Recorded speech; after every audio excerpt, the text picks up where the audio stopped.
بسم اللہ الرحمن الرحیم۔ حضرات، مسجد عربی زبان کا ایک لفظ ہے جس کا مطلب ہوتا ہے سجدہ کرنے کی جگہ یا عبادت کرنے کی جگہ۔ قرآن کریم میں ہے انما یعمر مساجد اللہ من آمن باللہ والیوم الآخر۔ اللہ کی مسجدیں وہی آباد رکھتے ہیں جو اللہ پر اور آخرت کے دن پر ایمان رکھتے ہیں۔ گویا مسجد کو آباد رکھنا یہ علامت ہے اور اللہ اور آخرت کے دن پر ایمان رکھنے کی۔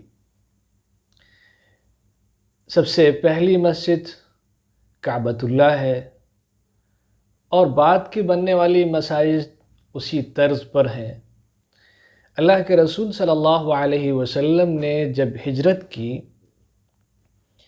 اور آپ قباء پہنچے، وہاں آپ نے قیام فرمایا تو سب سے پہلا کام آپ نے مسجد تعمیر کیا وہاں پر، جو مسجد قباء کے نام سے آج بھی مشہور ہے۔ اس کے بعد اللہ کے رسول صلی اللہ علیہ وسلم جب قباء سے مدینے منتقل ہوئے تو آپ نے مدینے میں بھی ایک مسجد تعمیر کی جس کو مسجد نبوی کے نام سے جانتے ہیں۔ یہ مسجد نماز کے لیے بھی تھی، عبادت کے لیے بھی تھی، نوافل کے لیے بھی تھی، تلاوت کے لیے بھی تھی، تعلیم کے لیے بھی تھی اور مشورے کے لیے بھی تھی، اور مہمانوں کی آمد پر بھی اس کو استعمال کیا جاتا تھا۔ پھر اللہ کے رسول صلی اللہ علیہ وسلم نے اسی سے متصل ایک چبوترا بنایا اور بنوایا جس کو صفہ کہتے ہیں، صفہ نبوی۔ یہ صفہ اور یہ چبوترا علم کے لیے اور جو لوگ قرآن کی تعلیم حاصل کرتے تھے ان کی تعلیم و تربیت کے لیے بنایا گیا۔ ایک جماعت وہاں پر مقیم رہتی تھی جو اللہ کے رسول صلی اللہ علیہ وسلم کی احادیث کو سیکھتی تھی اور قرآن کی تعلیم حاصل کرتی تھی۔ یہ جماعت اور یہ افراد حاصل کرتے تھے جن کو اصحاب صفہ کہا جاتا ہے، اور یہ لوگ پھر تربیت حاصل کر کے اللہ کے رسول صلی اللہ علیہ وسلم کے ارشاد کے مطابق مختلف کاموں پر لگ جاتے تھے اور اس کو انجام دیتے تھے۔ آج جب ہم مساجد کا مطالعہ کرتے ہیں، خاص طور سے ہندوستان میں، تو یہ بات سامنے آتی ہے کہ ہندوستان میں تقریباً 3 سے 3.5 لاکھ کے قریب مساجد ہیں۔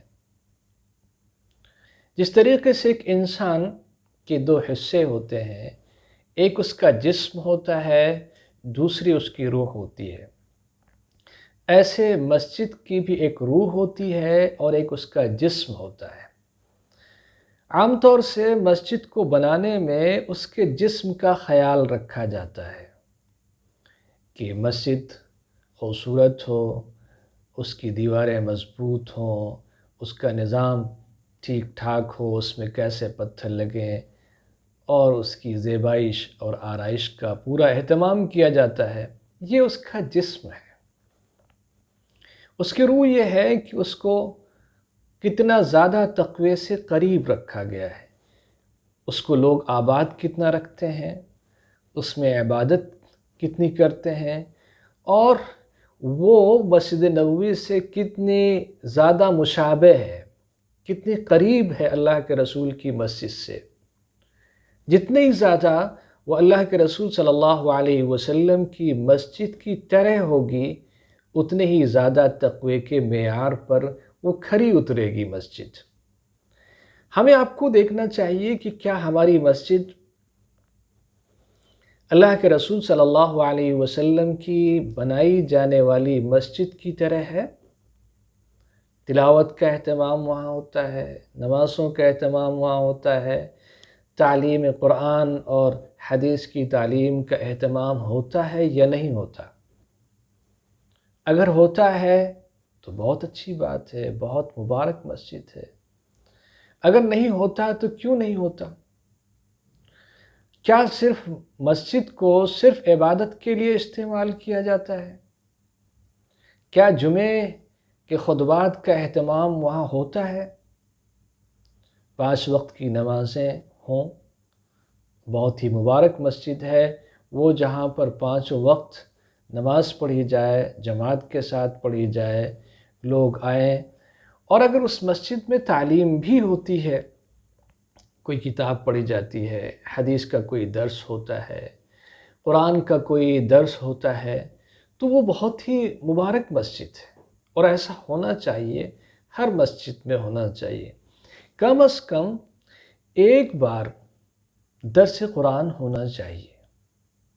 درس قرآن کا مطلب یہ ہے کہ قرآن پڑھا جائے، اس کا ترجمہ لوگوں کو سنایا جائے، اس کی تشریح سنائی جائے، اور اللہ کا جو مقصد ہے اس کو نازل کرنے کا وہ لوگوں کو بتایا جائے۔ پورے ہفتے میں کم از کم ایک مرتبہ درس حدیث ہونا چاہیے۔ اللہ کے رسول صلی اللہ علیہ وسلم کی احادیث پڑھی جائیں، ان کو ترجمہ کیا جائے، ان کی تشریح کی جائے۔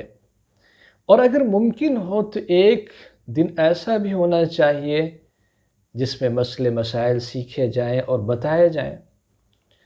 عوام کو اپنے مسئلے پوچھنے کا اختیار ہونا چاہیے، کسی مفتی کا، کسی عالم کا انتظام کیا جانا چاہیے، اور اس کو علم کا مرکز بنانا چاہیے، تاکہ عبادت علم کی روشنی میں ہو، لوگ جانیں، اپنی عبادات کے مسائل کو جانیں، اپنی تجارت کے مسائل کو جانیں، اپنی تعلیم کے مسائل کو جانیں، جو سماج میں چیزیں پیش آتی ہیں ان کو وہ جان سکیں۔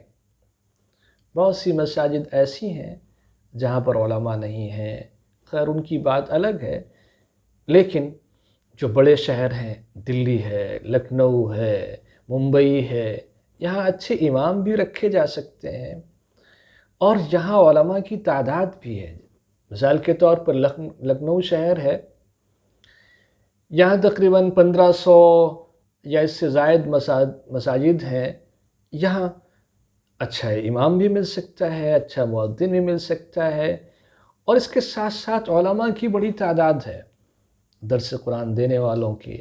تو مسجد انتظامیہ کی یہ ضرورت ہے کہ ایسے عالم کا انتظام کریں، جیسے وہ وضو کے پانی کا انتظام کرتے ہیں، اچھی روشنی کا انتظام کرتے ہیں، ایسے ہی عوام اور علماء کو ملانے کا کام کریں، تاکہ اسلامی تعلیمات سماج تک پہنچ سکیں، لوگ اسلام کو جان سکیں، قرآن کی روح کو سمجھ سکیں۔ یہ کام اگر ہوتا ہے تو بہت بڑا کام ہوگا۔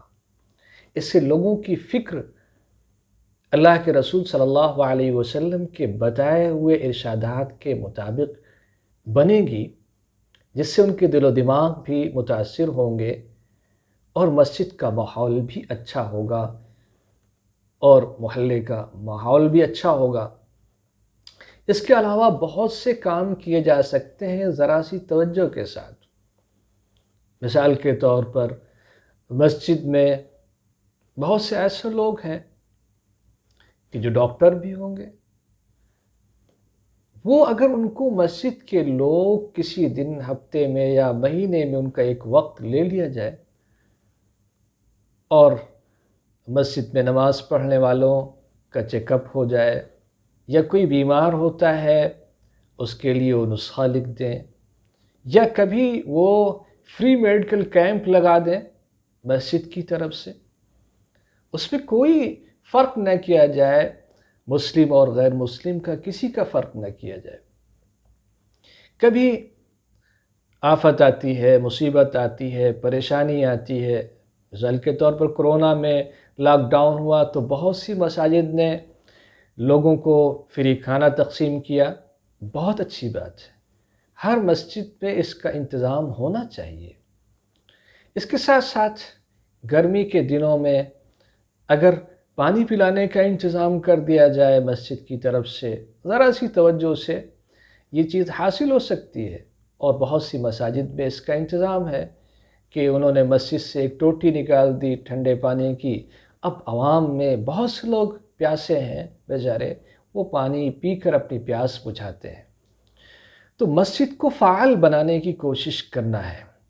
اگر ہم یہ کام کریں تو جو لوگ مسلمان ہیں ان کے لیے فائدہ مند ہے، جو ہمارے برادران وطن ہیں وہ بھی اس سے فائدہ اٹھائیں جہاں تک اٹھا سکتے ہیں، اور اسلام کا تعارف ان کے سامنے عملی شکل میں پیش کیا جا سکے گا۔ اور مساجد کا جو کردار ہے، جو حقیقی معنوں میں مسجد سے پیغام جانا چاہیے، وہ عوام تک پہنچے گا، اور اس سے تمام باشندے جو اس محلے کے ہیں، اس شہر کے ہیں، فائدہ اٹھائیں گے۔ اگر مسجدوں کو اس طریقے سے فعال بنایا جائے، اس میں اچھے امام ہوں، اچھے مؤذن ہوں، اور جو اس کے منتظمین ہیں وہ ایسی فکر رکھیں، اور ائمہ کی ٹریننگ ہو، مؤذنوں کو تربیت دی جائے، تو یہ بہت بڑا کام ہو سکتا ہے۔ اور مسجد میں آنے کو لوگ عبادت سمجھتے ہیں، اس کے ساتھ ساتھ اس کا نور جو ہے عملی شکل میں، جو اللہ کے رسول صلی اللہ علیہ وسلم کی سنتوں کے ذریعے ہے، وہ عوام تک پہنچے تو بڑا کام ہو سکتا ہے۔ میں اپیل کرتا ہوں آپ سب سے، اور جس کی بھی جتنی استطاعت ہے اس کی کوشش کریں۔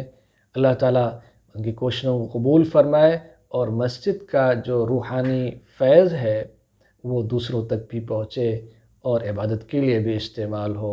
اللہ تعالیٰ ہمیں اور آپ کو سب کو عمل کی توفیق سے نوازے۔